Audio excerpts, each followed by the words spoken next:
জালেমদের কোনো ছাড় নেই। যারা এই জালেমদের সহযোগী ছিল, একটাকেও যেন ক্ষমা করা না হয়। 1628 জন মানুষ দায়িত্বে ছিল। মেন জালেম যে, তার পক্ষে ছিল 1628 জন চেয়ারধারী লোক। এদের একটারও বিচার না করে ছাড় দেওয়া যাবে না। যদি ছাড় দিয়ে দেন, আগামীতে কিন্তু এই জুলুম আবার আসবে। বাংলাদেশ জামাতে ইসলামের যিনি শ্রদ্ধাভাজন আমির ডাক্তার শফিকুর রহমান একটা ঘোষণা দিয়েছে, আমরা এক জালেমের কাছ থেকে মুক্ত হয়ে আর কোন জালেমকে দেখতে চাই না। এ কথাটা অনেকেই নিজের গায়ে পেতে নিয়েছে। আরে ভাই, উনিকে আপনার নাম ধরে বলেছে, তাহলে আপনি নিজে জুলুম করবেন এরকম আশায় আছেন, এই কারণে নিজের নামের দিকে নিয়ে নিচ্ছেন।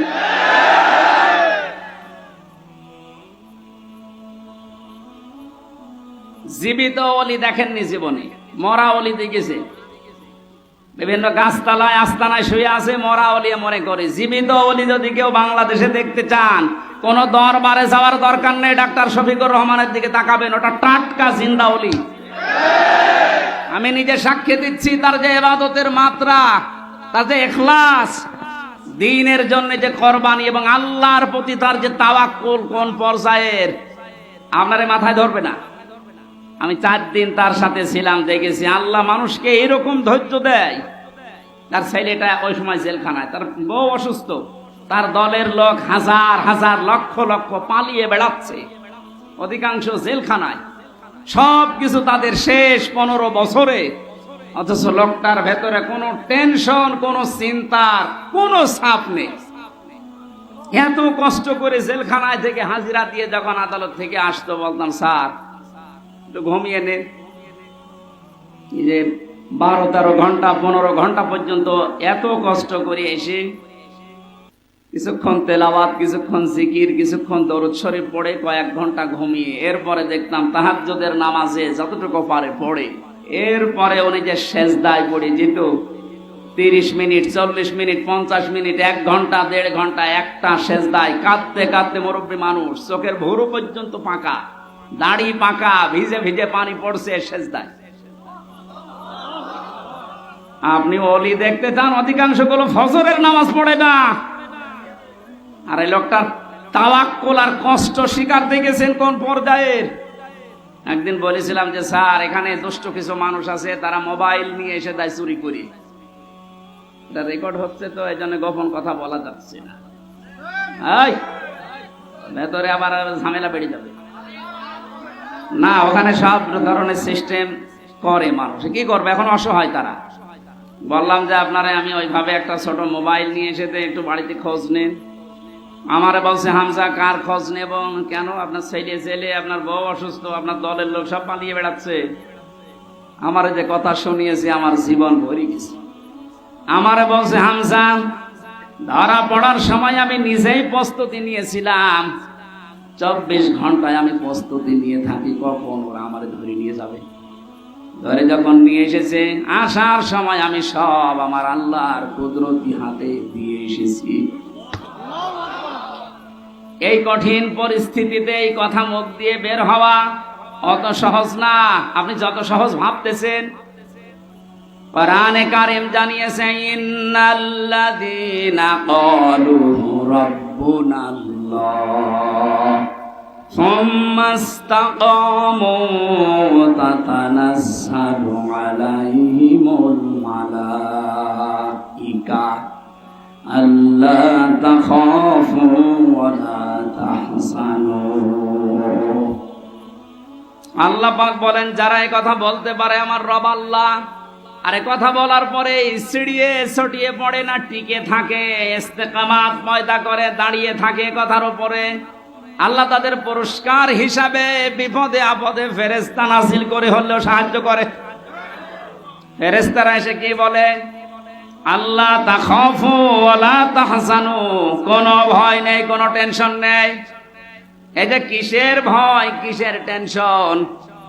এ কঠিন বিপদে পড়ার কারণে হয়তো মানুষের মনের ভেতরে ধারণা আসতে পারে, এই ভয় তৈরি হতে পারে যে আমার ছেলেটাও জেলখানায় বিনা কারণে, আমার স্ত্রী ওদিকে হাসপাতালের বেডে মৃত্যুর সাথে লড়ছে, আমার দলের হাজার সহকর্মী তারা পালিয়ে বেড়াচ্ছে, জেলখানায় তারা ভর্তি, কি হবে এদের? আল্লাহ বলেন ফেরেশতাকে দিয়ে আমি যেন ওর কানের কাছে মুখ নিয়ে বলাই, বল কোনো ভয় নেই, কোনো চিন্তা নেই, সবগুলো আল্লাহ দেখবে। বাস্তবে আয়াতটা আমি ওনার সাথে 100 ভাগ মিলাতে পেরেছি, অথচ কোন আলেমকে পর্যন্ত দেখেছি হাউমাউ করে কাঁদতো বাইরের পরিবেশের কথা চিন্তা করে। উনিও তো মানুষ, কান্নাকাটি তো বাইরের পরিবেশের জন্য দূরের কথা, চিন্তার কোন ছাপও এই চেহারার ভেতরে আমি পাইনি। কোরআনের সাথে যে লোকটার জীবন মিলে যায়, হাদিসের পাতার সাথে যার জীবন মিলে যায়, সে ওলি। এক কথা বলুন। এই জন্য জালেম যারা, তাদের দুনিয়া শেষ। আখেরাতে তো আপনি আল্লাহর মামলার আসামি হয়ে বসে আছেন। যিনি বিচার করবেন, যিনি রায় দেবেন, তিনি যদি মামলার বাদী হয়, কে দাঁড়াবে আপনার পক্ষে? এই জন্য আপনার আখেরাত শেষ। দুনিয়া শেষ কেন বলছি? কারণ জালেমদের বিরুদ্ধে যখন মজলুম কিছু বলে, ওটা সঙ্গে সঙ্গে আল্লাহর কাছে পৌঁছিয়ে যায়, কোনো পর্দা থাকে না। আজ অনেকেই সুর তুলছে যে জালেমরা যা করেছে করেছে, মাফ করে দেন না। জালেমদের মাফ করলেও আল্লাহ মাফ করবে না। আল্লাহু লা ইয়াহদিল কওমাস যালিমিন, বহু জায়গায় আল্লাহ জানিয়েছেন ইয়াহদি, এটা মোজারে। যারা গ্রামার বসে জিজ্ঞাসা করেন বর্তমান, ভবিষ্যৎ, প্রেজেন্ট, ফিউচার, আল্লাহ বলেন জালেমদেরকে আমি পথ দেখাই না, হেদায়েত দেই না, দেবও না।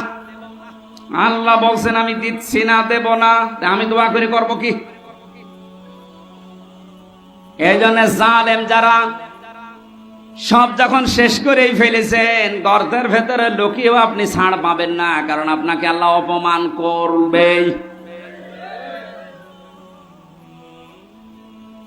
এদেশে যারা বাধা দিয়েছিলেন তারা কয় আজকে আসেন তো বাধা দিতেন, আসেন আজকে আসেন, আপনাকে আমি ওয়েলকাম জানাচ্ছি। কোথায় লুকিয়ে আছে সে? শেখর না শিখর? এদিকে আসেন, আজকে মাইক কেড়ে নেন তো দেখি কোন মায়ের দুধ খেয়েছেন আপনি, আসেন। আমি চ্যালেঞ্জ দিচ্ছি এই বাংলাদেশে সামনে দিন আসতেছে, কোরআনের দিন, সামনের দিন আসতেছে, হাদিসের দিন। আগস্ট মাসের 5 তারিখের আগের জরিপ ছিল আমার কাছে, এদেশের 100 জনের মাত্র 15 থেকে 16 জন মানুষ চাইতো যে কোরআন দিয়ে, ইসলাম দিয়ে এই বাংলাদেশটা চলুক। কয়জন? 100 জনের সর্বোচ্চ 15 থেকে 16 জন। অথচ 5 তারিখের পরে আজকে 4, এই 30 দিনে, গতকালকের রাতে 12:30টার রিপোর্ট পেয়েছি এই দেশে, তাও যে সে রিপোর্ট করে নাই, নির্ভরযোগ্য রিপোর্ট এটা, এদেশে এখন 100 জনের 35 জন মানুষ চাচ্ছে দেশে ইসলাম দিয়ে চলুক। সময়টা একটু বৃদ্ধি হতে দেন। 100/51 মানুষ যখন চাইবে যে দেশে ইসলাম দিয়ে চলুক, কোন মহারথী আর বাধা দিয়ে পার পাবে না। এই জন্য এখন আমাদের খুব সতর্ক, ছোটখাটো কোনো বিষয় নিয়ে যেন ঝামেলায় না জড়াই। আমার এক ওস্তাদ বলছিলেন, একটা হোস্টেলে 100 ছেলে থাকে, খাবার সকালে নাস্তা দেওয়া হয়, রুটি পাউরুটি, রুটি আর কলা। এর ভেতরে কিছু মানুষ সুর তুলেছে, আমরা সকালবেলায় নাস্তা আর খাবো না, নাস্তার মেনু পাল্টাতে হবে। হোস্টেলে যিনি দায়িত্বে আছে ডাক দিয়ে বলছে ঠিক আছে আমি পাল্টাবো, তবে কে কোনটা বেশি খেতে চায়, যে বেশি হবে ওই দিকে আমি রায় দেব।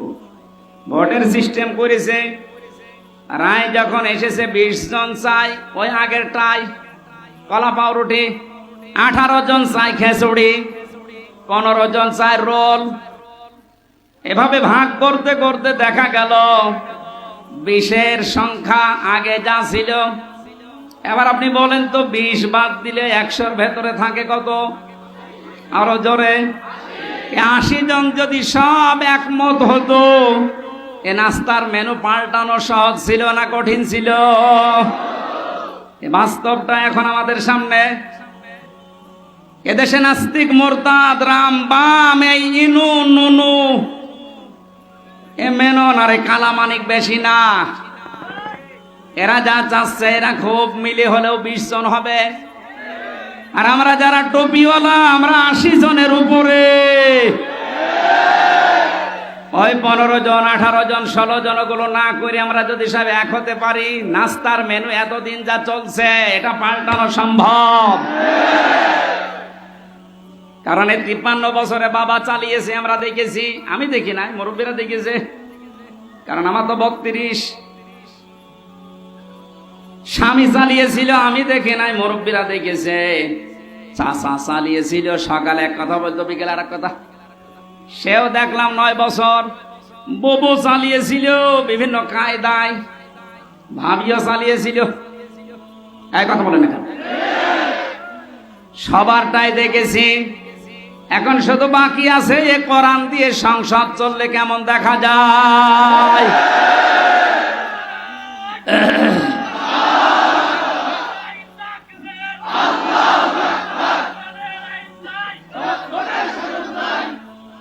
কারা কারা চান আল্লাহর এই কোরআন দিয়ে বাংলাদেশের এই সংসদ চলুক? দেখে লিল্লাহে তাকবীর।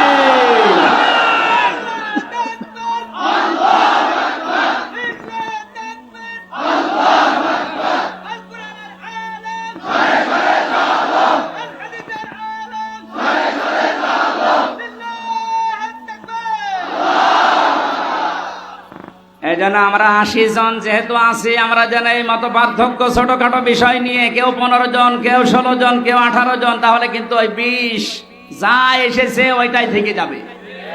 এই কথা বলেন না কেন? আমরা আর কোনো ছোটখাটো বিষয় নিয়ে মত পার্থক্য করতে চাই না। আমাদের এক যে কোরআন দিয়ে সংসদ চলবে, সে চাই আসুক। এটা অনেক জালেমরা তো বুঝেছিল, পালিয়েছে। অনেক মুনাফিক এখন অনেকে মুনাফিকি করছে, বুঝতেছে, এই জন্য সুর তুলছে, না এভাবে আর চলতে দেব না, তাড়াতাড়ি তাড়াতাড়ি। কিসের তাড়াতাড়ি? আপনি কি স্বাধীন করে দিয়ে গেলেন? যারা স্বাধীন করেছে তারা যা বলবে তাদের ওটা অনুযায়ী দেশ চলবে।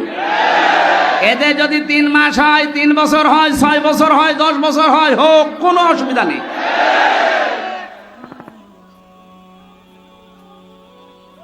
কি অবস্থায় ছিলেন আপনি টের পাচ্ছেন না? কয়েকদিন আগে বাংলাদেশ জামাত ইসলামী কুষ্টিয়া জেলা শাখার উদ্যোগে 500 আলেমকে ডাক দিয়েছিল, সব ঘরনা। 3.5 ঘন্টা আলোচনা হয়েছে, কোনো বাধা নেই, যে যার মতো কোরআন হাদিস দিয়ে বলার বলেছে। আপনি বলেন তো, আগস্টের 5 তারিখের আগে 500 না 5 জন আলেম এক জায়গায় হলে টিকে থাকতে পারতো? কোথায় ছিলেন আর কোথায় এসেছেন? মুনাফিকি করা বাদ দেন। জীবন যারা দিয়ে গেল, আজ ওদের বিরুদ্ধে অনেকে ফতোয়া তুলছে। বৈষম্য বিরোধী ছাত্র আন্দোলনে যারা শহীদ হয়েছে, এরা নাকি শহীদ না, বুক পেতে আত্মহত্যা করেছে। শয়তানি করার জায়গা পাচ্ছ না। শহীদ যারা, এদেরকে যদি কেউ মুখ দিয়ে বলে যে না এরা শহীদ হয়নি, এটা পুরা কোরআনের বিরুদ্ধের কথা। সূরা বাকারা 154 নম্বর আয়াত, ওয়ালা তাকুলু লিমান ইউকতালু ফি সাবিলিল্লাহি আমওয়াত বাল আহইয়াউ ওয়ালাকিন লা তাশউরুন। সূরা বাকারার 154 নম্বর আয়াতে আছে, হে নবী, মুখ দিয়ে কোনো দিন এই কথা যেন কেউ না বলে যারা মারা গেছে, না ওরা শহীদ হয়েছে, ওরা মারা গেছে, কথা বলবেন না।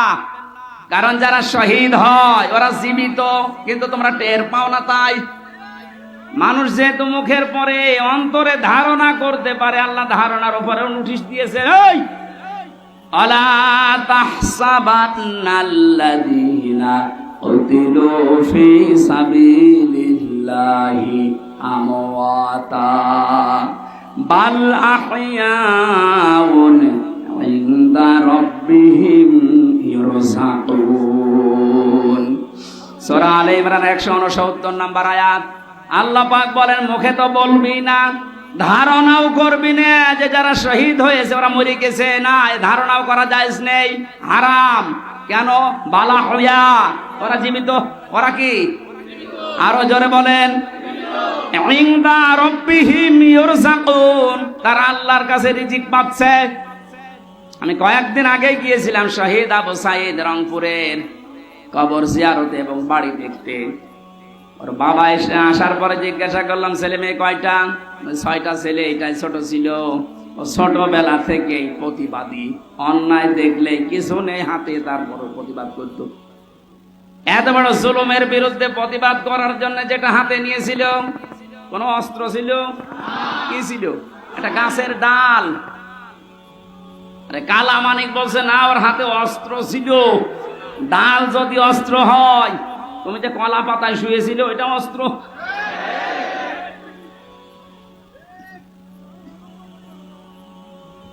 সাধ্য মতো যতটুকু আছে আমার সমর্থন, বাবার হাতে কিছু দিয়ে আসলাম। দেখলাম যে প্রতিবাদ করতে যে জীবনটা দিয়েছে, ওর কি আমাদের মতো জীবনের মায়া ছিল না? বলেন, আপনার জীবনের প্রতি যেমন মায়া আপনার সাইদের ওই রকমই ছিল। সাইদি না, সাইদ, আবু সাইদ রংপুরে যেভাবে বুকটা পেতে দিয়েছে দেখেছেন। আল্লাহ যেহেতু জানিয়েছে শহীদরা আমি আল্লাহর কাছে খাবার খাই, আর খাবার খেলে রক্ত কষ্ট চর্বি তৈরি হয় না। কিয়ামতে সাইদ যখন উঠবে ঠিক ওইভাবে উঠবে। আল্লাহ জিজ্ঞাসা করবে তোর বুকে এতগুলো গুলি, রক্তের দাগ, ও কিন্তু জবাব দিতে পারবে রব্বুল আলামিন জালেমের জুলুমের সামনে কিছুই পাইনি, জীবনটা দিয়ে দিয়েছি। এইটা নিয়ে এখনো পর্যন্ত ফতোয়াবাজি করছেন আপনি। কোনদিনে কথা মনে মনে ভাববেন না, বলবেন তো নাই। বৈষম্য যখন দূর করার জন্য আন্দোলন হয়েছে, আমরা চাই যে সংস্কার যখন আরম্ভ হয়ে গেছে, এদেশের যত রকমের জঞ্জাল আছে সব জায়গায় যেন অতি দ্রুত সংস্কার করা হয়। মাঝে মাঝে দেখি কিছু কিছু ইস্যু তৈরি করে অমক ঘেরাও করো, অমক জায়গা চালাও, অমক জায়গা ধরো। কেন? 15 বছর কোথায় ছিলেন আপনি? আনসারের নাম নিয়ে যারা আজ নেমেছে, 42,000 আনসার নিয়োগ হয়েছে ক বছরে, তার 32,000 হচ্ছে গোপালগঞ্জের, আর বাকি 63টা জেলা। আমরা কি ঘাস কাটছি? তার মানে বোঝা গেছে সব আপনাদের বানানো। হিন্দুদের দিয়ে আপনারা চালাতে চেয়েছিলেন বিশৃঙ্খলা তৈরি করে পৃথিবীর মানুষকে দেখাতে, হালে পানি নেয়নি। কারণ এই দেশে সংখ্যালঘু সংখ্যাগুরু বলে কিচ্ছু নেই, এগুলো সব ওই জালেমদের বানানো। ডাক্তার শফিকুর রহমান ঘোষণা দিয়েছে বাংলাদেশে কোনো সংখ্যালঘু সংখ্যাগুরু নেই। এদেশে যে জন্ম নিয়েছে সেই এই দেশের বৈধ নাগরিক। কিসের সংখ্যালঘু, কিসের সংখ্যাগুরু? এই কথা বলে জালেমরা ওদের মন থেকে এই দেশের ইসলামপন্থী মানুষদের ঘৃণা জন্মিয়েছে। ওদের দিয়ে যখন শুরু করেছিল হালে পানি নেয়নি, তারপরে শুরু করেছে আনসার দিয়ে। আরে ভাই, পুলিশ দিয়ে যদি দেশটা চলতে পারে, আনসার ছাড়া চলবে এক আর দুই। যদিও আমি পুলিশ প্রশাসনে যারা আছে তারা এখন সবাই খারাপ না, কয়েকটা লোকের জন্য আজ এই বিভাগের উপরে মানুষের যে রাগ। আমার নিচতলায় ভাড়া ছিল এক পুলিশ, 5 তারিখের পর থেকে কোথায় যে গেছে আল্লাহ জানে আর ও জানে। কারণ ওখানে 14 জন মারা গেছে আমার বাড়ির সামনে। পুলিশ এইভাবে অস্ত্র ঠেকিয়ে মেরেছে। এজন্য মানুষের এত রাগ, থানা পদ পুড়িয়েই দিয়েছে। জানিয়েছে যদি ওই সাহেব আলী নামে যে দারোগাটা, ওরে যদি পাই, ও যেমন গুলি করে করে মেরেছে, ওরে আমরা পিটিয়ে একেবারে আনারের মতো 14 টুকরা 15 টুকরা করে। ভয়তে আজও পালিয়েছে, কালও পালিয়েছে। কিন্তু আমার বাড়িতে যে ছিল, ও ছিল রাস্তার পুলিশ, ওই ট্রাফিক পুলিশ, কিন্তু ও ওই ভয়ে পালিয়েছে। এই প্রশাসনের এর উপরে এখন ক্ষোভ সবার জন্য না, যেই কয়েকজনের নির্দেশে এই গণহত্যা হয়েছে, এদের কারণে এই বিভাগটা নষ্ট হয়ে গেছে। মানুষ এদের উপর আস্থা আনতে কিছু সময় লাগবে, কিন্তু যারা এর জন্য দায়ী, আমরা এই টপ টু বটন যেই কয়েকজন এদের শাস্তি দাবি করছি। এরা বহু মানুষের বুক খালি করেছে। এদের জন্য আয়না ঘরে হাজার হাজার মানুষের হাড় পাওয়া যাচ্ছে। আপনার বিবেক জীবনও সায় দেবে না যদি আয়না ঘরের দৃশ্য দেখেন। একটা মানুষ এত শক্ত হতে পারে? আমার সাথে যে আলেমটা ছিল মুফতি ফখরুল ইসলাম, মানে মাঝে মাঝে রাতের বেলা দেখতাম কেঁপে উঠছে। কি ভাই, কি হয়েছে? ভাই আমার ওই আয়না ঘরের কথা মনে হয় মাঝে মাঝে। এই পায়ের নিচ দিয়ে হাত দিয়ে সামনে যে রড ঝোলানো আছে, রডের সাথে দিয়ে হ্যান্ডকাপ দিয়ে লাগিয়ে রাখতো। 1-2 ঘন্টা না, দিনের পর দিন, মাসের পর মাস। আমার মাঝে মাঝে মনে হতো আল্লাহ এই দুনিয়াতে মনে হয় সবচাইতে বড় নিয়ামত যে একটু শুয়ে থাকা। এটা যে কত বড় নিয়ামত আমি ওই ঘরে থেকে বুঝতে পেরেছি। টয়লেট করার জন্য মানুষ মাত্র দেড় মিনিট সময় দিত, খাবার খেতে দিত কয়েক মিনিট, তাও খাবার নাকি মনে হচ্ছে কে মাখিয়ে দিয়েছে। অর্ধেক পচা অর্ধেক ভালো, 4-5টা তরকারি একসাথে দিয়ে এক বাটির ভেতরে, খেলে খান না খেলে যান। তাও যদি একটু নরম হয়তো সে ভাই এখন নামাজের সময়টা একটু বলেন, কখন নামাজের সময় আমরা তো জানি না, কারণ এখানে রাত দিন বোঝা যায় না। মাঝে মাঝে এমন লোক দায়িত্বে পড়তো, কিসের নামাজ, নামাজ পড়ে কি পাও, আল্লাহরও ভোগ করতো। সেই কয়জন মানুষের দ্বারা আজ পুলিশ প্রশাসনের সবার উপরে মানুষের রাগ ঝাল অনেকে মিটাচ্ছে, এই কয়জন মানুষের শাস্তি আমরা দাবি করছি, সবাই না। এখন অনেক কনস্টেবল, অনেক এএসআই লাইভ করে বলছে আমাদের জীবনটা নষ্ট হয়ে গেছে এই কয়েকটা শুকরের বাচ্চার কারণে। যাদের নাম বলছে আজকের লাইভ দেখলাম, বেনজিরের নাম বলছে, এই আব্দুল্লাহ মামুনের নাম বলছে, বাকি শহীদ বলছে ধরা পড়েছে, 8 দিনের রিমান্ড দিয়েছে। আমার মনে হয় আমার সাথে রিমান্ডে যে আচরণ করেছে ওর সাথেও করা হোক।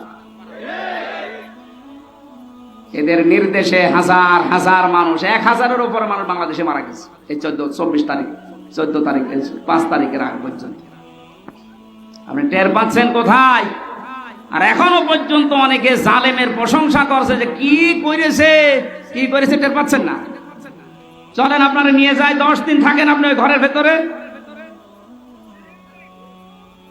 অনেকে না বুঝে আবার এই দেশ থেকে এখনো পর্যন্ত বুকে সাহস বাঁধতেছে, ভিডিও কলে কথা বলছে, আপা ঘাবড়াবেন না, আপনি ঘাবড়ালে আমরা নরম হয়ে যাই।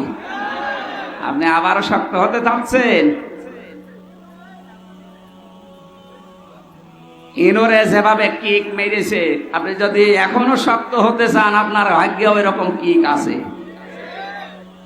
না। জালেমরা আর মাথা উঁচুকে দাঁড়াতে পারবে না এই দেশে, কারণ কোরআনের ঘোষণা হচ্ছে জালেমরা অতি শীঘ্রই তাদের জুলুমের জন্য কাঁদবে। কালকে আমি হাউমাউ করে কাঁদতে দেখলাম পাঁচি সেলিমকে।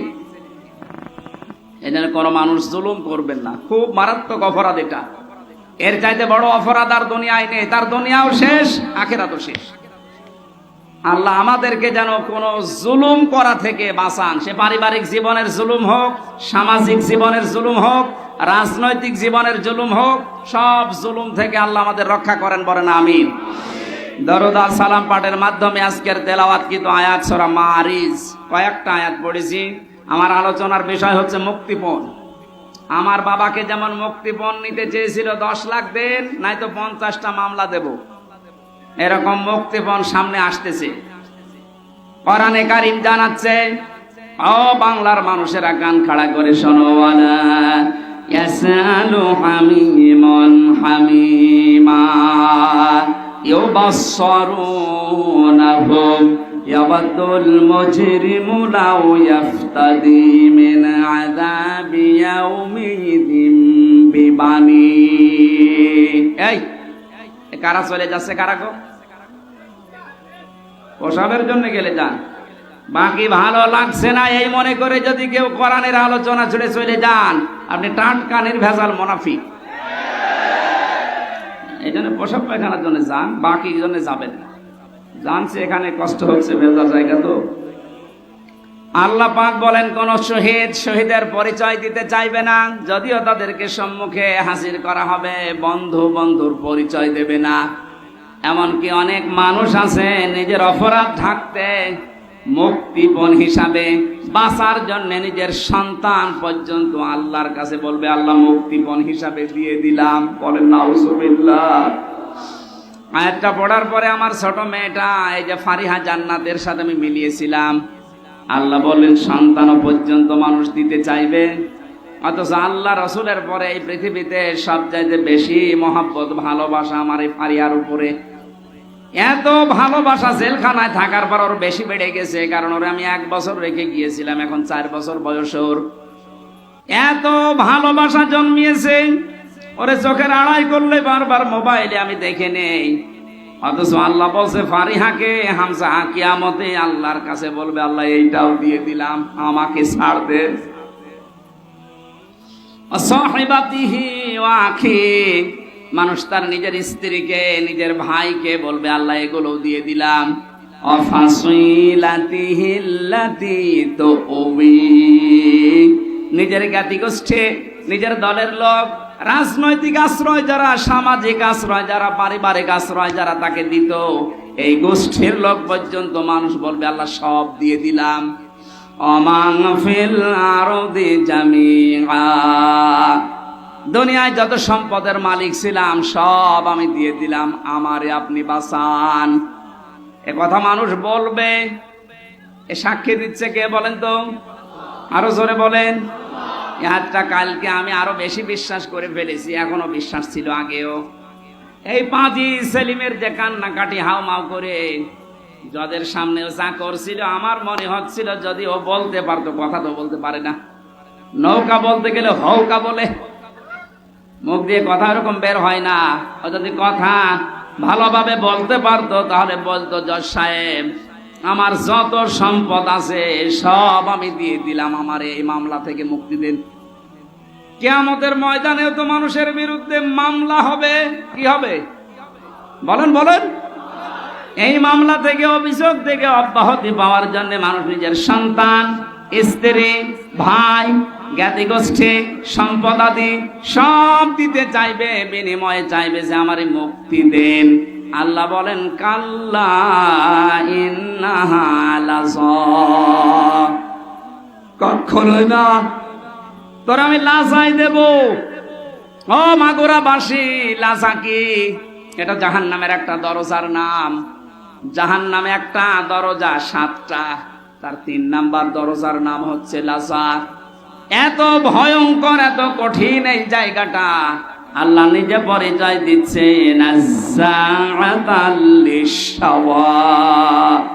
এখানে প্রবেশ করার সঙ্গে সঙ্গে মানুষের চামড়া খসে যাবে।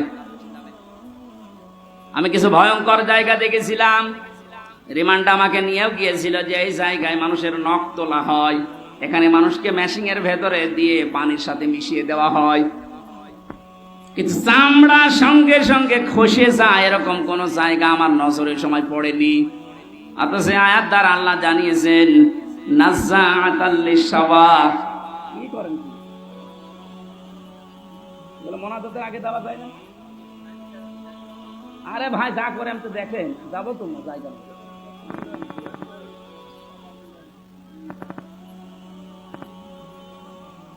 নাজ্জাআতাল লিশাওয়া দিয়েছেন আল্লাহ। এ ঘরটা এমন ভয়ঙ্কর ভাবে আল্লাহ বানিয়েছেন, প্রবেশ করার সঙ্গে সঙ্গে আপনার চামড়া গুলো আগে খসে পড়ে যাবে। আল্লাহ পাক বলেন এ ঘর কাদেরকে ডাকবে জানো মাগুরাবাসী? তাদউ মান আদবারা ওয়া তাওয়াল্লা। এই লাজা নামে জাহান্নামের দরজা দিয়ে আল্লাহ তাদেরকে প্রবেশ করাবে, আর দরজা তাদেরকেই ডাকতে থাকবে যারা সত্যের আহ্বান শোনার পরে অহংকার করে ঘাড় ঘুরিয়ে এদবার করে চলে গেছে। আর বাংলাদেশে এই প্রকৃতির মানুষ বেশি। সত্যকে সত্য জানার পরে, চোখে আঙ্গুল দিয়ে দেখানোর পরে অনেকে মানতে চায় না, বলেন না এ আমার দলের লোক না, এ আমার বাবার মুরিদ না, আমি মানি না। এরকম কথা দেশে আছে না নেই? তাহলে এ দেশের মানুষের জন্য লাজা নামক যে জাহান্নামের দরজা, এখানে প্রবেশ করার সম্ভাবনা বাংলাদেশে অনেক বেশি। যারা সত্যকে সত্য জানার পর অহংকার করে ঘাড় ঘুরিয়ে নেন, যারা এদবার করেন, যারা সম্পদ আদি জমা করে রাখে আর এগুলো সংরক্ষণ করা যায় কোন কায়দায়, সেই চিন্তা ভাবনায় মেতে থাকে। টাকান বাংলাদেশের দিকে, টাকা রাখার জায়গা হয়নি, বানিয়েছে বেগমপাড়া। ও মনে করেছিল এটা আমার সংরক্ষিত থাকবে, জমা করার পদ্ধতি দেখেছেন। একটা প্রকল্প চালু করেছে, 10 কোটি টাকা, 2 কোটি খরচ করে 8 কোটি খায়। একবারে তো হয় না, 4-5 বার করে ওইটা করে। যেখানে 10 কোটি টাকা হলে হয়ে যাওয়ার কথা, সেখানে 32 কোটি টাকা লাগায়। এভাবে টাকা পয়সা এমন ভাবে ওরা জমা করে, জায়গা পায় না তখন বাইরের দেশে রাখে, সুইস ব্যাংকে রেখে আসে। এই চরিত্র যাদের ছিল, এই মানুষগুলোকে লাজা ডাকবে। কি হয়েছে আপনার সম্পদ দিয়ে? কি হয়েছে আপনার সম্মান দিয়ে? এখন যে অপমান আল্লাহ আপনাকে করেছে, আপনার সম্পদ কাজে আসছে না, আরো সম্পদ গুলো বিপদের কারণ হয়ে দাঁড়িয়েছে। এখান থেকে আমাদের শিক্ষা নেওয়া দরকার, সামনে যারা এ পৃথিবীতে আসবে তারা যেন ওই রকম চরিত্রের না হয়। কথা বলেন ঠিক কিনা? কিন্তু যে মানুষগুলো দিনের জন্য জমা করেছিল, একদিকে দুনিয়া জমা করা আর একদিকে ইসলাম জমা করা, যে মানুষগুলো দিন জমা করেছিল, এই দেশে দিন প্রসারে দিন কায়েমে ভূমিকা রেখেছিল, তারাও তো জমা করেছিল। আল্লামা সাইদির নাম বলছে, আমি নিজে দেখেছি লোকটাকে 10টা দিন, আমি 10 মিনিট ছিলাম ওনার সাথে। এই মানুষটার যে আমল আখলাক আর যে হাসি, ওনাকে অনেকে বলছে মরে গেছে না, মরান, উনি শহীদ হয়েছে, কারণ ওনাকে মেরে ফেলা হয়েছে। ওনার মুখের ওই হাসি প্রমাণ করে যে ওনারে মেরে ফেলা হয়েছে। এর পিছনে আন্তর্জাতিক কিছু ষড়যন্ত্র আছে। যারা মেরেছেন যদি সত্যতা প্রমাণ করতে চান, ওই ডাক্তার মোস্তফা জামানকে নিয়ে আসেন। ওরা ডিম দেওয়া লাগবে না, শুধু ডিম দেখাবেন, সব বলে ফেলবেন। কথা বলে না কেন? সুতরাং কোরআনের পাখিকে যারা বলেন, ভাবেন, মনে মনে করেন উনি মরে গেছে না, মরা না, উনি শহীদ হয়েছেন, উনি জীবিত, উনি আল্লাহর কাছে কিয়ামত পর্যন্ত খাবার পাবে। আর জালেম যারা, আপনি কি করলেন? আপনার দুনিয়াও শেষ, এই সম্পদগুলো এখন দুদুকে ধরবে, হিসাব দিতে দিতে তো মরবেন, আর পরকাল তো আপনার শেষই। কারণ কত মানুষের সম্পদ আত্মসাৎ করেছেন, এদের জবাব দিতে দিতে আপনার পরকাল শেষ। আল্লাহ আমাদের ওইরকম জীবন যেন না দেন, বলেন আমিন। পারিবারিক জীবন নিয়ে কয়েকটা জিনিস আমি ওখান থেকে নোট করেছিলাম জেলখানায়। তার ভেতর অন্যতম কারণ, ওখানে আমি দেখেছি অধিকাংশ মানুষের মামলাগুলো সাধারণ যারা, সব পারিবারিক জীবনের কারণে। হয় বউ পিটিয়েছে, নাই যৌতুকের কারণে, নাই বউ মেরে ফেলেছে। এখন যিনি জল্লাদ আছে কেন্দ্রীয় কারাগারে, যে ফাঁসি দেয়, আগে তো শাহজাহান জল্লাদ ছিল, এখন যে দায়িত্বে আছে ইলিয়াস, এই লোকটা 17 বছর ছিল সৌদি আরবে। এরপরে এখন 22 বছর পর্যন্ত ওর জেল। প্রথমে ফাঁসি ছিল, ওখান থেকে এখন যাবজ্জীবন জেল। 30 বছর বয়সে না 35 বছর বয়সে যেন জেলখানায় ঢুকেছে। 35 আর 17 আর 22 কত হয়? আমারে মাঝে মাঝে দেখা করতে এসে বলতো, হুজুর জীবনটা শেষ করে ফেলেছে এই মেয়ে লোকটার কারণে। বিয়ে করেছিলাম বড় আশা নিয়ে, বাড়িতে আসার পরে আমার মার সাথে বোর কোনো মিল নেই, কিছু হলে ঠোকামুখি করে, আর আমারে বলে আলাদা হওয়া লাগবে। মাকে, আর আমার বোন ছিল, বোনকে কিছু দিলেই ওর চোখ টাটায়। মা বোন যারা এসেছেন, আপনাদের মন আপনি উদার করবেন। আপনার নিজের মা, নিজের ভাই, নিজের বোনের জন্য যদি আপনার স্বামী খরচ করে, আপনি আরো বাহবা দেন যে হ্যাঁ খুব ভালো মানুষ।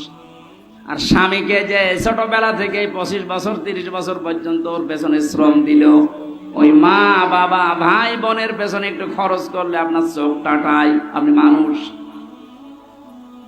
নবীজি বলেন, কোন স্ত্রী যদি চায় যে তার স্বামী বেশি দিন বেশি থাক, তার হায়াত বেড়ে যাক, তার সম্পদ, তার সম্মান দুনিয়ায় বেড়ে যাক, তাহলে সেই স্ত্রী যেন মাঝে মাঝে স্বামীকে বারবার অনুরোধ করে, স্বামী তুমি আর যাই করো অন্তত রক্তের সম্পর্কগুলো ঠিক রাখো। কিন্তু এরকম বউ এখন ঘরে ঘরে নেই। মা বোনেরা যারা এসেছেন, শুধু নামাজ পড়া, রোজা করার, কালো বোরকা পরা ইবাদত না, এটা পারিবারিক জীবনের ইবাদত। এই ইবাদতটা আজ বাংলাদেশের 100টার 98টা পরিবারে নেই। বেশি বলে ফেললাম না? এটাই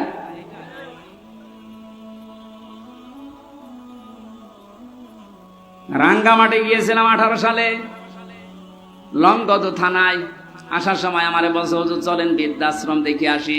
যে দেখি এক কলেজের প্রফেসর মায়ের পা ধরে কাঁদছে। ডাক দিয়ে বললাম, স্যার কি হয়েছে?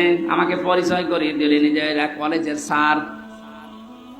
মা তাকে ডাক দিচ্ছে, সন্তান আমি যখন মারা যাব তখন আমার মাথার উপরে ফ্যানটা তুই পাল্টিয়ে নতুন ফ্যান লাগিয়ে দিবি। ছেলেটা প্রশ্ন করছে, মা তুমি তো মরিয়ে যাবা, তখন আবার ফ্যান কি হবে? মা বলে, বাবারে আজ 3 মাস আমি এখানে আসি, এ ফ্যানটা ঘোরে না। আমি কর্তৃপক্ষকে বলেছিলাম, যেহেতু তুই টাকা পয়সা দিস না, এই জন্য ওরা ফ্যানও লাগিয়ে দেয় না। আমার সাথে তুই যা করলি, আমার তো মন ডেকে বলছে তোর সন্তানও কিছুদিন পরে তোর এখানে রেখে যাবে। তোর তো ফ্যান ছাড়া ঘুম হয় না, তুই তো গরম সহ্যই করতে পারিস না, তোরে আগে থেকে সাবধান করলাম, আমি মারা যাওয়ার পরেই তুই ফ্যানটা লাগাবি, নাই তো তুই কষ্ট পাবি। এই অবস্থায় দেখলাম ওর মা মরে গেল। হাও মাও করে কেঁদে বলছে, হুজুরে দোষ আমারে দেবেন না, একা এ দোষ আমার বোর। আমার দুইটা বাচ্চা আছে, সব সময় আমার পেছনে লেগে থাকে আমার স্ত্রী, যে এই বুড়িকে যদি বাড়ি রাখো তোমার ভাত আমি খাবো না। বাধ্য হয়ে আমি তালাকও দিতে পারি না আমার সন্তানের দিকে তাকিয়ে। শেষ পর্যন্ত মাকে আমি রেখে এসেছিলাম বৃদ্ধাশ্রমে।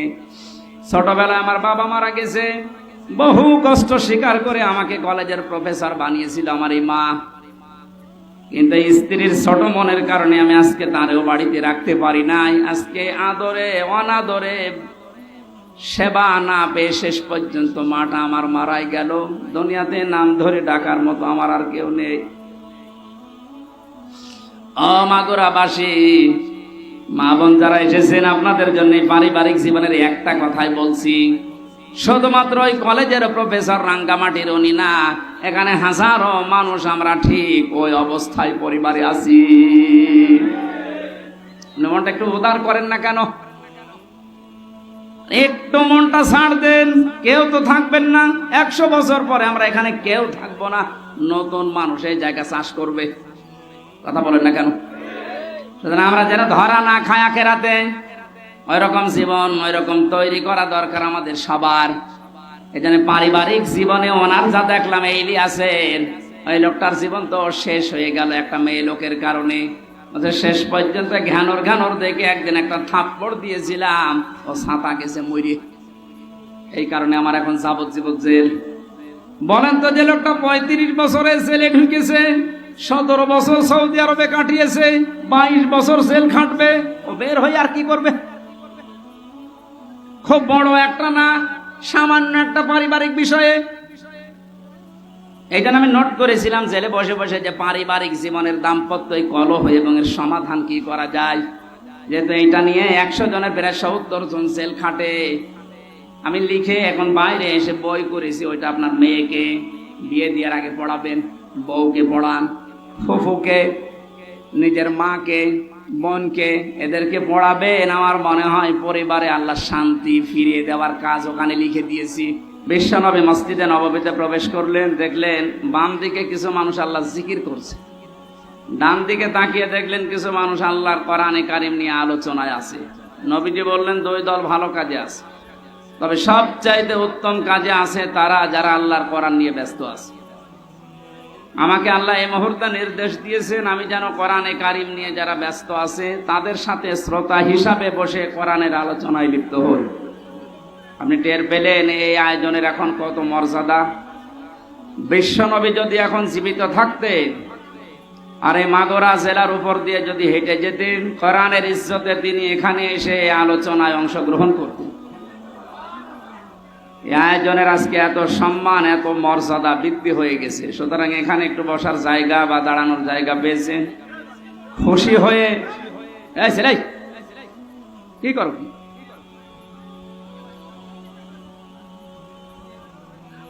তাই আপনি বসেন, পরে করেন, বসেন বসেন।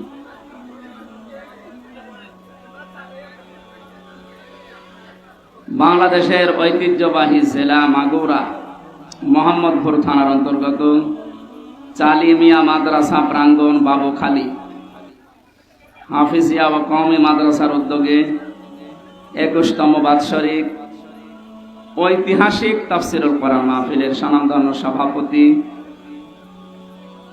বিশিষ্ট ইসলামী চিন্তাবিদ, শিক্ষাবিদ জনাব মাওলানা মতিউর রহমান, সম্মানিত পরিচালক হাফেজ মোহাম্মদ হাবিব হোসেন, এতক্ষণ যারা কথা বললেন ফরিদপুরের সন্তান হাফেজ কারি মাওলানা নাইমুল ইসলাম, মঞ্চে বসা আছেন বাংলাদেশ জামাতে ইসলামীর মাগুরা জেলা শাখার শ্রদ্ধাভাজন জেলা আমির,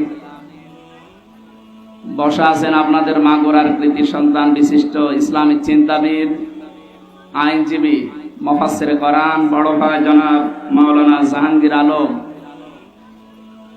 নাম না জানা অন্যান্য ওলামা একরাম, সামনে বসা মুসলমান ভাইরা, পর্দার আড়ালে সম্মানিতা মা এবং বোনেরা, প্রশাসনের ভাইরা, প্রাণ প্রিয় মাগুরাবাসী, দল মত জাতি বর্ণ ধর্ম নির্বিশেষে কোরআনের এই অনুষ্ঠানে আজকে যারা ইবাদত মনে করে এসেছে বলেন আলহামদুলিল্লাহ।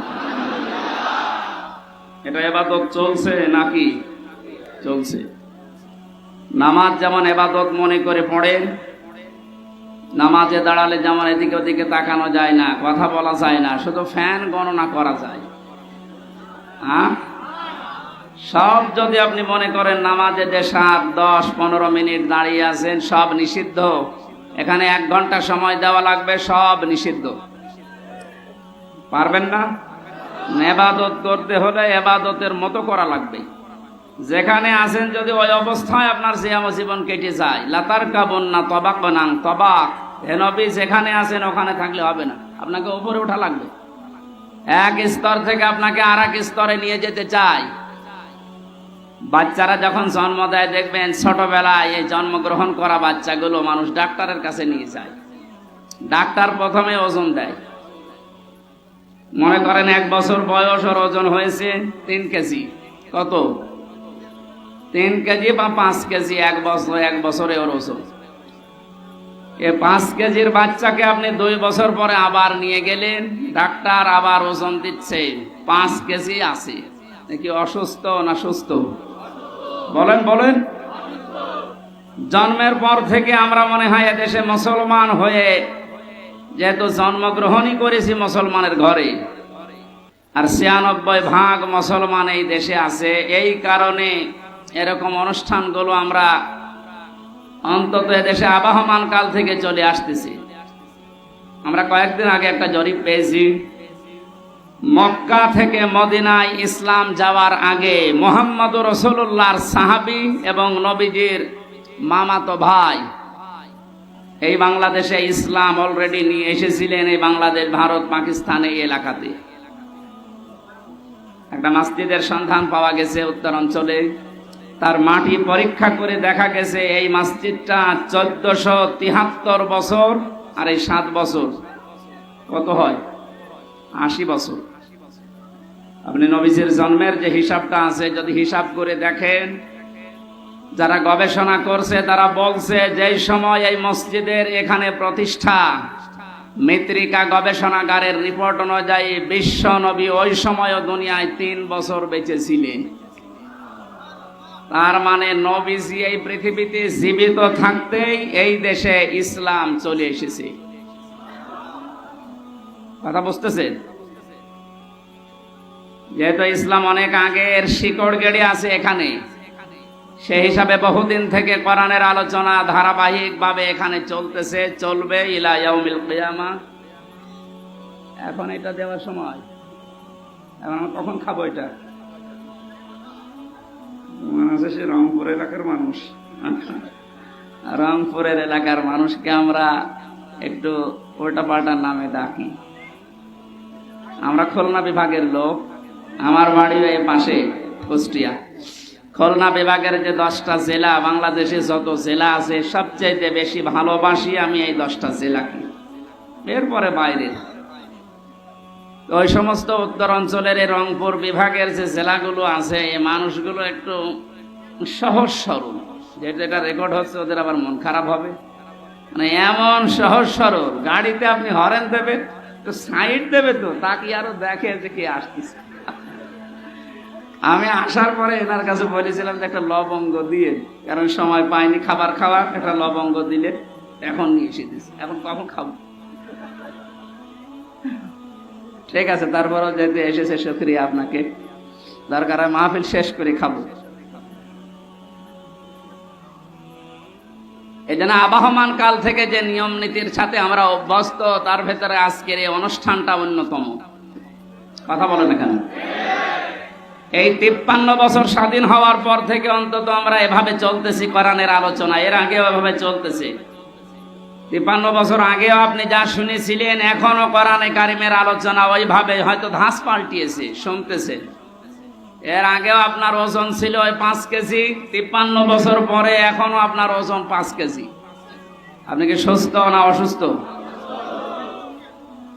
অন্তর্বর্তীকালীন সরকারের প্রধান উপদেষ্টা যিনি ডক্টর মোহাম্মদ ইউনূস, উনি যেই দিন চেয়ারে বসেন ওই দিনের পরেই ঘোষণা দিয়েছেন বাংলাদেশে অন্যান্য ধর্মের অনুষ্ঠান যেভাবে চলে, মুসলমানদের কোরআনের আলোচনা চলতে কারো প্রয়োজন অনুমতি নেওয়ার প্রয়োজন নেই। এই তাকবীর দেওয়ার কি হলো? আপনি কথা বোঝেন? ওনার অনেক মতের সাথে আমার মতের মিল নেই, কিন্তু এই বিষয়টা এত ভালো লেগেছে, দোয়া করছি আল্লাহ এই কথাটার কারণে তার জীবনটা তুমি পরিচ্ছন্ন করে দাও। স্বাধীন এবং পরাধীন শুধু নাম শুনতাম, বাস্তবে 15-16 বছরে আমরা যে অবস্থার সম্মুখীন হয়েছিলাম, একটা স্বাধীন জাতি দাবি করতাম চেতনা নিয়ে, অথচ আমরা ছিলাম পুরা পরাধীন। এই কথা বলেন না কেন? আপনাদের বানানো সংবিধান অনুযায়ী হলেও তো আমার বাড়ি কুষ্টিয়া, এখানে এসে কোরআনের দাওয়াত দেওয়া, সংবিধান অনুযায়ী কথা বলা আমার অধিকার ছিল না? যারা দিল না ওরা কি শুধু আমারে বাধা দিয়েছে না কোরআনকে? ডাইরেক্ট ইনডাইরেক্ট যদি কেউ কোরআনে বাধা দেয়, আল্লাহ কি করেন তার বাস্তব প্রমাণ 5 তারিখ থেকে আজকের এই 4 তারিখ পর্যন্ত। কে যেন একটা গান বানিয়েছে দেখলাম, কোথায় না আমি ওটা আর বললাম না, কোথায় সে কাওয়া কাকু, কোথায় গরম গরম কথা। এ জেলায়ও যারা এরকম উল্টাপাল্টা ক্ষমতার গরম দেখিয়ে কোরআনের আলোচনাগুলো বন্ধ করে দিতে নির্দ্বিধায় ফতোয়া দেওয়া যায়, আপনি কাফের। এটা তো আমি বানালাম। হ্যাঁ, অকাল আল্লাযীনা কাফারু লা তাসমাউ লিহাদাল কুরআন ওয়ালগাউ ফীহি লাআল্লাকুম তাগলিবুন। আল্লাহ পাক বলেন কাফেরেরা সিদ্ধান্ত নিয়েছিল এইটা যে সব চলতে দাও, বাধা দিও না, কিন্তু কোরআনে বাধা দাও। এই সিদ্ধান্ত কাদের? আরো জোরে বলেন। 96% মুসলমান আমরা এই দেশে বাস করি। বাকি অন্যান্য জাতি যারা আছে তাদের ধর্মীয় অনুষ্ঠানগুলোতে বাধা দেওয়া দূরের কথা, আমরা দেখেছি আরো সাহায্য করা হতো। মুসলমানদের ভেতরেও যারা ইসলামকে ভিন্ন খাতে প্রবাহিত করার জন্য চেষ্টা চালিয়েছে বিভিন্ন নাম নিয়ে, তাদের অনুষ্ঠানগুলোতেও কোনো বাধা আমি দেখিনি। বিশেষ করে পীর নামে, পীরতন্ত্রের নামে যে ইসলাম প্রচার করা হয়েছে এই দেশে, একটা বানানো ইসলাম, যেমন তাহেরি ভাই করেছিল, নজিবুল বশর ময়েজ ভণ্ডারী করেছিল, আবু সুফিয়ান আল কাদরি ভাই করেছিল। এ সমস্ত জায়গাতে আমি নিজে দেখেছি বাধা তো নেই। পাশেই 5 কিলোমিটার দূরে তাফসির মাহফিল, বাধা তো দিয়েছে, গ্রেফতারও করেছে। কোরআনের আয়াত অনুযায়ী বোঝা যাচ্ছে কোরআন যারা বাধা দেয় কোরআন প্রসারে কায়েমে, এরা কাফের। কারণ এই সিদ্ধান্তটা মুসলমানদের না, এই সিদ্ধান্ত কাফেরদের। কাদের বলেন তো? এখানে একটা মাসলা বলছে, কেউ যদি কাফেরকে কাফের মনে না করে সেও কাফের। জেলখানায় আমি 3টা বছরের ভেতরে সবচাইতে বেশি এই কথাটা মাওলানা মামুনুল হকের কাছে শুনেছি। উনি মাঝে মাঝে বলতেন, হামজা যদি বাইরে যেতে পারি কোন কাফের জানাজায় যাব না, কবরেও যাব না। বলতাম ভাই আপনি এই বিষয়টা নিয়ে তো বেশি কথা বলেন। দেখো কোরআনে কারিমে আল্লাহ জানিয়েছেন, ওয়ালা তুসাল্লি আলা আহাদিম মিনহুম মাতা আবাদাউ ওয়ালা তাকুম আলা কবরি ইলা আখিরি আয়াত।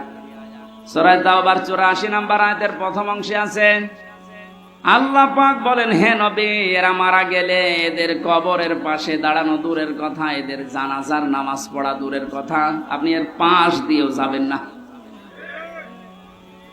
যদিও তাকুম আলা কবরের ব্যাখ্যা 2টা পেয়েছি তাফসিরে। কাফেরের কবরের পাশ দিয়েও হেঁটে যাবেন না এবং কবরের পাশে দাঁড়াবেনও না, কারণ জায়গাটা গজবের। কিসের? কাফেরকে যেখানে মাটিতে রাখা হয় ওই জায়গাটা গজবের হয়ে যায়। এর প্রমাণ আবু জেহেলের কবর।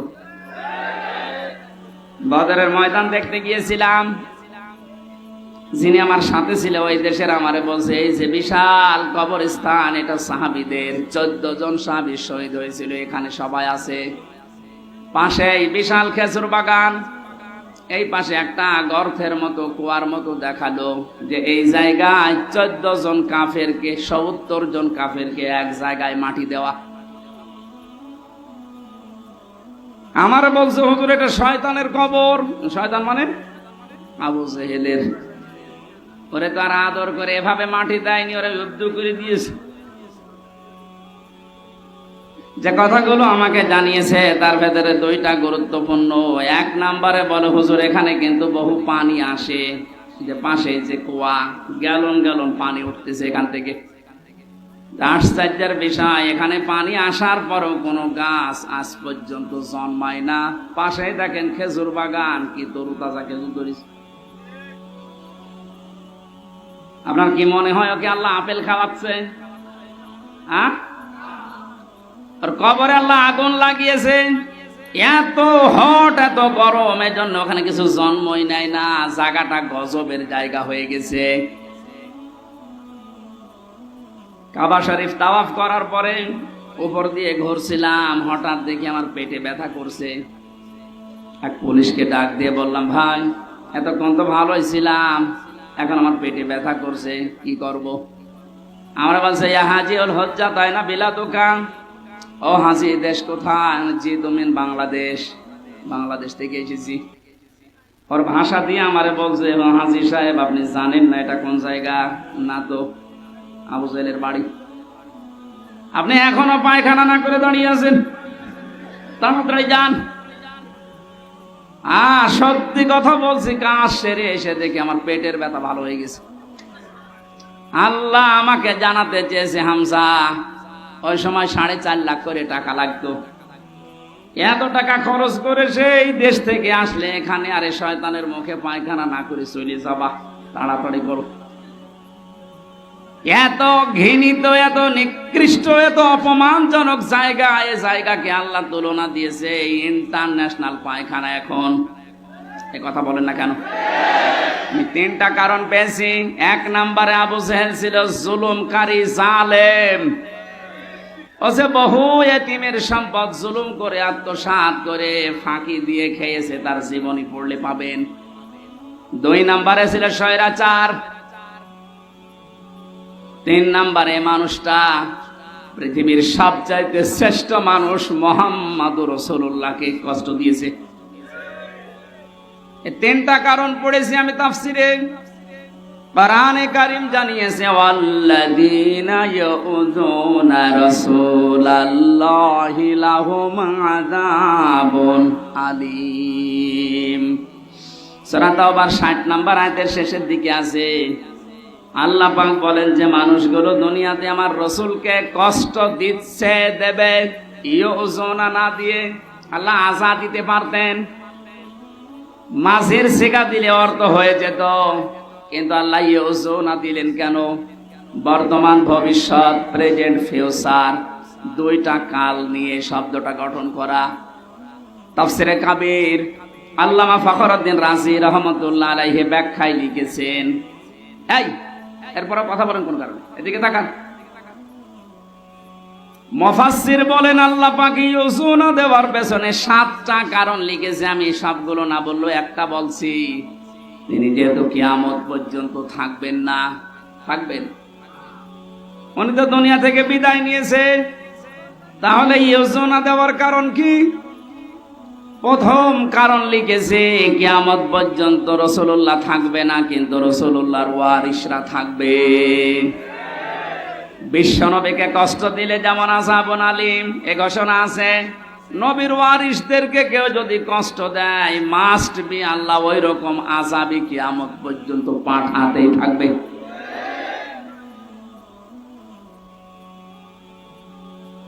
এই আয়াত অনুযায়ী বোঝা যাচ্ছে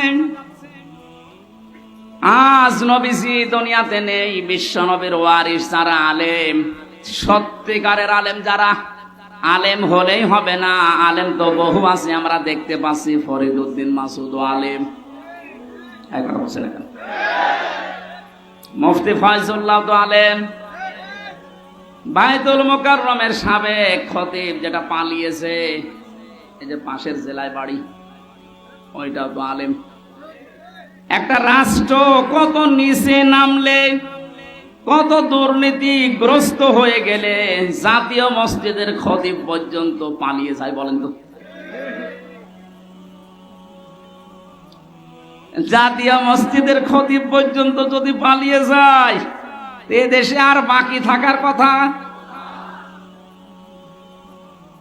আপনি তাকান, যারা যারা এভাবে কষ্ট দিয়েছে দিচ্ছে, সবগুলো তো পালিয়েছে। কোরআনে যারাই বাধা দিয়েছে, আজ তারা এই দেশের জনগণের টার্গেট হয়ে গেছে। কেন টার্গেট হচ্ছে? কোরআনে কারিম থেকে শোনেন। এই এদিকে তাকান, জায়গাটা ভেজা না? কষ্ট হচ্ছে। যে ইবাদতে কষ্ট বেশি, ওই ইবাদতে সওয়াব বেশি হয়। এই জন্য একটু সহ্য করেন। সূরা আলে ইমরান 4 নাম্বার পারা 12 নাম্বার পৃষ্ঠার 9 নাম্বার 7 নাম্বার লাইনের 178 নাম্বার আয়াত। এটা রব্বুল আলামিন বলেন, ওয়ালা ইয়াহসাবান্নাল্লাযীনা কাফারু আন্নামা নুমলি লাহুম খায়রুল লিআনফুসিহিম ইন্নামা নুমলি লাহুম লিয়াজদাদু ইসমা ওয়া লাহুম আযাবুম মুহিন। আমি আয়াতটা পড়লাম, তাফসীরের সাথে মিলালাম, দেখলাম না বাস্তবতায় খাপের খাপ, মুমতাজের বাপ মিলে যাচ্ছে। আল্লাহ পাক বলেন, হে নবী, কাফেরেরা ধারণা করে তাদের যে ক্ষমতা, তাদের যে অর্থ সম্পদ, বিত্ত বৈভব দেওয়া হয়েছে, এগুলো মনে হয় তাদেরকে কল্যাণের জন্য ভালোবেসে আল্লাহ দিয়েছে। আপনি কখনো এটা মনে করবেন না কাফেরদেরকে আমি যা দিয়েছি একটাও মঙ্গলের জন্য না। এ ক্ষমতার চেয়ারে বসিয়ে এদেরকে দিয়ে জুলুম করায়, অত্যাচার করায়, এই কারণে, কারণ যেন ওদের পাপের বোঝা পরিপূর্ণ হয়ে যায়।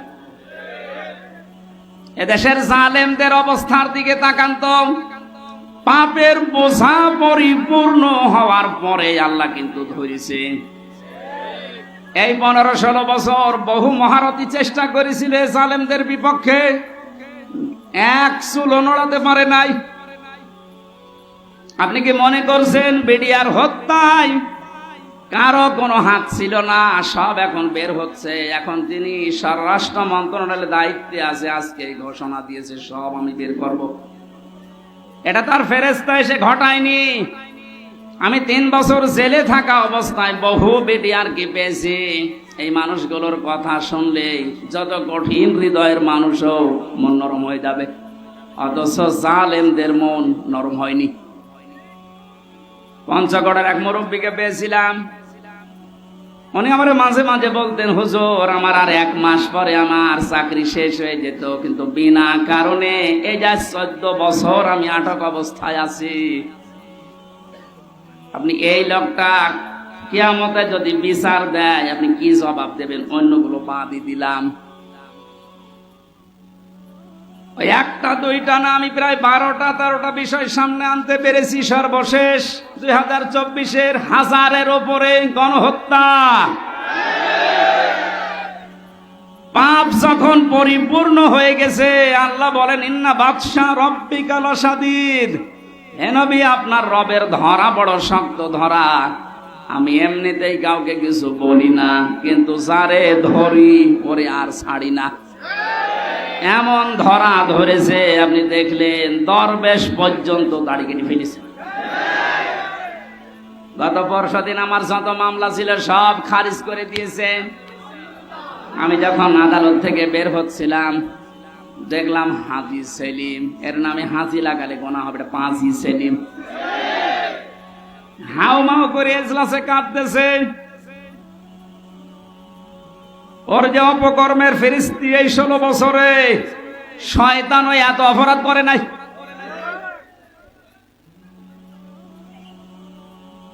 এমন ধরা আল্লাহ ধরেছে অপমানকারী। আল্লাহ পাক বলেন আমি তাদেরকে অপমানজনক শাস্তি দেব, যেটার বাস্তব প্রমাণ কালামানিক। এরকম অপমান মনে হয় ফেরাউনও হয়নি। ফেরাউন ডুবে মরে গেছে, কিন্তু ওর বিসি হলে এর বিসি পর্যন্ত শেষ। আর কি হারাবেন আপনি? আর মানে বিসি না উড়ে গোড়া থেকে উড়ে গেলে ভালো হইতো। যতগুলো অপমান আমরা দেখতে পেলেন, এই যে হারুন আঙ্কেল 3 ইঞ্চি, এই লোকটা অপমান হওয়ার পেছনে আমি যতটুকু দেখেছি, আমার সাথে ওই ছোট হুজুরটা ছিল প্রথমে 2 মাস, ওই যে মাদানি রফিকুল ইসলাম মাদানি মাওলানা আমারে বলছিল, হামজা ভাই ভাই বলে এই জন্য, কারণ ওর বয়স আমার বয়স সেম সেম, দেখতে ছোট কিন্তু বয়স আছে। এখন তোর বয়স 30 আর আমার 32। আমারে বলছে, হামজা ভাই আমার রিমান্ডের নামে নিয়ে গেল আমার হাতের ছিলে,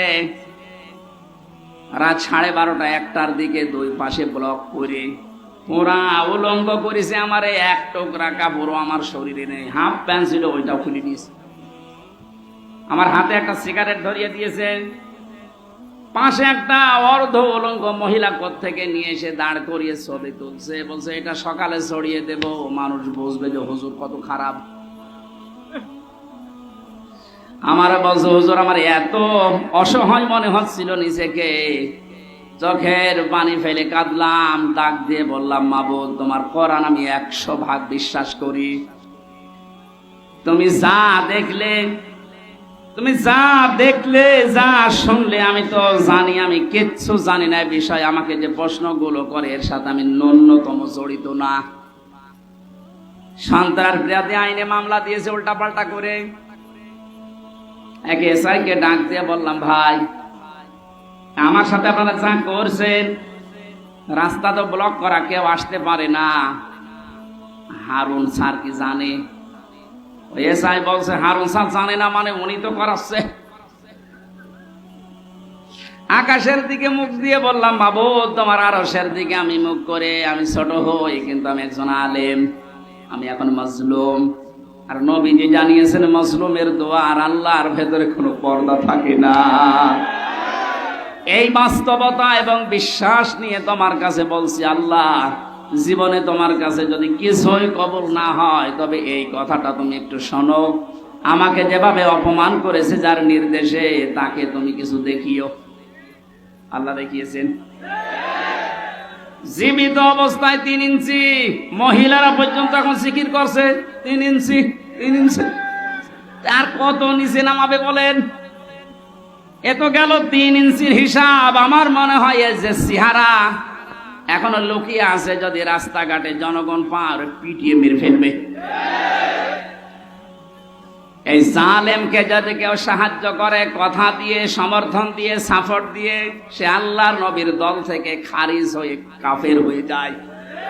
কত বড় ভয়ঙ্কর কথা, তিরমিজি শরীফের হাদিস। কেউ যদি জালেমকে সাহায্য করে, সহযোগিতা করে, কথা দিয়ে, সাপোর্ট দিয়ে, যেভাবে হোক, যদি জালেমকে কেউ সহযোগিতা করে, নবীজি জানিয়েছেন সে আমার উম্মত থাকে না। বাংলার মুসলমানেরা নবীর উম্মতের বাইরে যারা, তারা কি? আরো জোরে নাম ধরা লাগবে। আর সুতরাং জুলুমের সাথে যারা জড়িত ছিলেন, বাংলাদেশ জামাত ইসলামের শ্রদ্ধাভাজন আমির ডাক্তার শফিকুর রহমান ঘোষণা দিয়েছেন, আমরা সাধারণভাবে আমাদের কোনো অভিযোগ নেই, আমাদের রাজনৈতিক দল হিসাবে যত জুলুমের শিকার মাফ করে দিলাম, কিন্তু ব্যক্তিগতভাবে যদি কেউ জুলুমের শিকার হয়ে থাকে আর ও যদি প্রতিশোধ নিতে চায়, ওই পরিমাণ আমাদের পক্ষ থেকে বাধা নেই। সেই হিসাবে আমি যেহেতু ভিকটিম, আমরা মাটির নিচে রেখেছিল আয়না ঘর, শুধু আপনি নাম শুনেছেন, আর আমি ছিলাম ওখানে 3টা বছর আমাকে ফাঁসির কন্ডেম সেলের ভেতরে তালাবদ্ধ করে 24 ঘন্টা আটক রাখতো সিসি ক্যামেরা দিয়ে। কেউ যেন আমার সাথে কথাও না বলে, দেখাও না করে। এমনকি কারারক্ষী দু একটা একটু ভালো ছিল, সবাই করে একরকম না। দু একজন এসে যদি একটু সালাম দিত, ওই যে উপর থেকে ক্যামেরা লাগানো, ও চাকরি পর্যন্ত চলে যাবে, এইরকম সিস্টেম করেছিল। এত কড়াকড়ি আপনি কেন করলেন? এই জুলুমের সাথে যারা নিযুক্ত ছিল, টট্ট বটন যেই কয়টা, যেহেতু পরশুদিন মামলা পুরাটা আদালত খারিজ করে দিয়েছে, কোনো দোষ আমার পাইনি, তাহলে বোঝা যাচ্ছে বিষয় আমি কিছু জানি না, আমি পুরা নিরপরাধ। কথা বলেন না কেন? নিরপরাধ মানুষকে যারা বেকার 3টা বছর শাস্তি দিল, তাদের বিরুদ্ধে এখন এরকম 3 বছরের শাস্তি আমিও চাই। এখানে কাউন্টার টেররিজমে যারা আছে, কাউন্টার টেররিজমে যারা আছে, এই যে মনিরুল, আসাদুজ্জামান,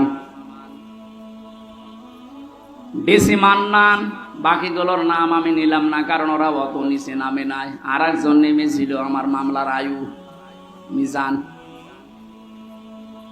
গত পরশুদিন আমি কল দিয়েছিলাম যে মামলা তো সব শেষ হয়ে গেল, খারিজ করে দিয়েছে আদালত। বিচারপতি ওটা দেখে বসে, কি দিয়ে বিচার করব, কোনো মাল ম্যাটারেস নেই, যা সব বাদ। ওনারে বললাম, এতদিন পর্যন্ত ওনারে স্যার বলতাম, এখন দেখি আমার মোবাইল পেলে আমার উল্টা করে স্যার বলছি, হাও মাও করে কান্না কাটে। বলে কি করা লাগবে হুজুর বলেন, আমার কোনো দোষ নেই। দোষ নেই তে আমারে ধরার পরে আমার বাবার কাছ থেকে 10 লাখ টাকা খেয়েছিস, ওই টাকা ফেরত দে। সবচাইতে বড় বিষয়, যেহেতু আদালতের মাধ্যমে আমি নির্দোষ প্রমাণ হয়েছে, আমার কোনো দোষ নেই। 3টা বছর আমার জীবন থেকে যারা নষ্ট করেছেন, এর সাথে যারাই জড়িত ছিলেন, তাদেরও জীবন থেকে আমি 3 বছর নষ্ট করতে চাই। এইটাই নাই বিচার। এটা যদি আপনি না করেন, আগামীতে যারা আসবে, এরকম হাজার ও হামসার নামে ওরা কারণে অকারণে মিথ্যা সত্য মিলিয়ে মামলা দিয়ে বছরের পর বছর আটক করে রাখবে। এই জন্য যে মানুষগুলো 5 বছর 7 বছর 10 বছর জেলে থাকার পরে কোনো দোষ পায় না, শেষে খালাস দিয়ে দেয়, এর সাথে যারা জড়িত মামলার আয়ু থেকে শুরু করে উপর পর্যন্ত প্রত্যেকের বিচারের আওতায় আনা লাগবে। কোন কারণে কিছুই পেলি না, ওর 10টা বছর নষ্ট করলি, তুই বড় জালেম। জালেমের কথা এই কারণে বলছি, এই কারণে শব্দটা শুনতে যত সহজ মনে হচ্ছে, বিষয়টা অত সহজ না। জালেম আল্লাহর কাছে এত ঘৃণিত, এত নিন্দিত, এত খারাপ, আল্লাহ নিজে বলেন আমি জালেমের বিরুদ্ধে নিজে বাদী হয়ে মামলা দেব। সূরা শুরা 42 নম্বর আয়াত, 25 নম্বর পারার 6 নম্বর পৃষ্ঠার 13 নম্বর লাইনে আছে, ইন্নামাস সাবিলু আলাল্লাযিনা ইয়াযলিমুনান নাস, ইলা আখিরি আয়া। আল্লাহ পাক বলেন, অবশ্যই আমি আল্লাহ মামলা দেব। ওই আল্লাহ নিজে মামলা দায়ের করবে, নিজে কেস করবে, নিজে অভিযোগ দায়ের করবে ওই সমস্ত মানুষদের বিরুদ্ধে, ইয়াজলিমুনান নাস, যারা মানুষ হয়ে মানুষের উপরে জুলুম করেছেন। জালেম যারা, এটা রেকর্ড হচ্ছে, আপনিও শুনতেছেন, যেখানেই লুকিয়ে আছেন কান খাড়া করে শোনেন। জালেম যারা, তাদের দুনিয়াও শেষ, আখিরাতও শেষ। আপনার আর বাঁচার মতো কোনো লাইন নেই যতক্ষণ পর্যন্ত এই মাজলুমরা মাফ না করবে। আর আমার তো যতটুকু বাস্তবতায় ধারণা আমি দেখেছি, বাংলাদেশের 18 কোটি মানুষও যদি আপনাকে মাফ করে দেয়, আয়না ঘরের সাথে যারা জড়িত ছিলেন, ব্যারিস্টার আরমানের বউ আপনাকে মাফ করবে না।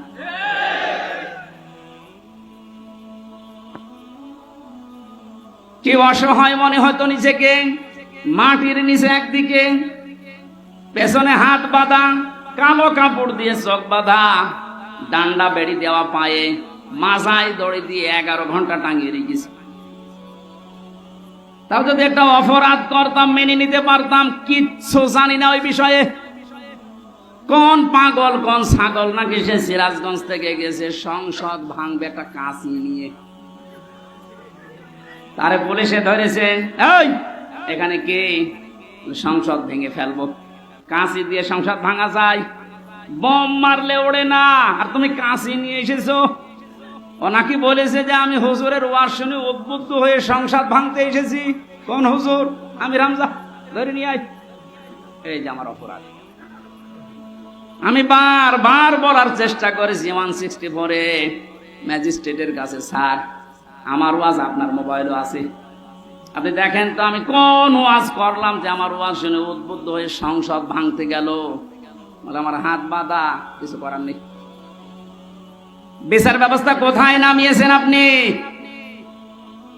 এই ব্যবস্থার কারণে হাজার হাজার মানুষের জীবন নষ্ট করেছেন, দুনিয়া থেকে পর্যন্ত বিদায় করে দিয়েছেন। হাজী সেলিমের যে টর্চার সেল পুরান ঢাকায়, ওখানে নাকি মাটির নিচে যেখানে অত্যাচার করতো ওখানে অনেক হাড় গোড় পাওয়া যাচ্ছে, তার মানে অনেক মানুষের মৃতদেহ আছে। আর শয়তান কালকে দেখলাম কাঁদতেছে এজলাসে, আমি কিছু জানি না। জানি না মানে ওরা ডিম দেওয়া দরকার। জালেমদের কোনো ছাড় নেই, যারা এই জালেমদের সহযোগী ছিল একটাকেও যেন ক্ষমা করা না হয়। 1628 জন মানুষ দায়িত্বে ছিল। মেন জালেম যে, তার পক্ষে ছিল 1628 জন চেয়ারধারী লোক। এদের একটারও বিচার না করে ছাড় দেওয়া যাবে না। যদি ছাড় দিয়ে দেন আগামীতে কিন্তু এই জুলুম আবার আসবে।